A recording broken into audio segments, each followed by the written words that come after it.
ကိုရွှေရောင်ကွက်ဝင်လာရင်ဘာနဲ့ဆင်ဖြစ်သွားမှာ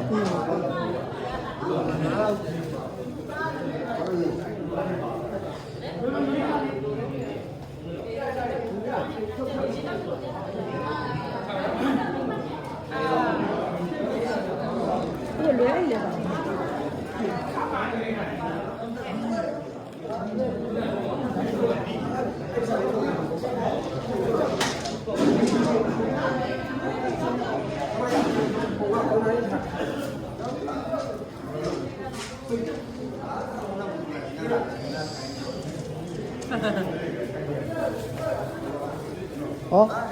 ဒါဘာပူအောင်လဲ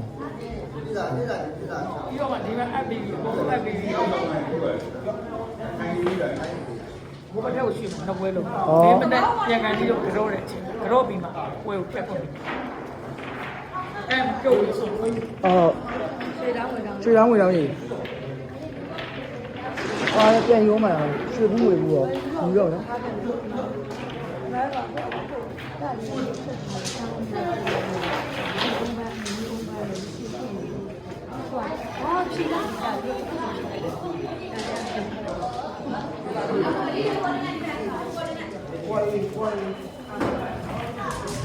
အဲ့ဒီလည်းဆိုလာညိုက်ကြောင်းဟမ်ညိုက်လို့ရစတာဘယ်လိုရစလဲအာတမန်တွေလူလိုက်နေဆိုတော့အားလည်းပြတ်နေပြီတမန်တွေတော့ကွာတမန်တွေဟာ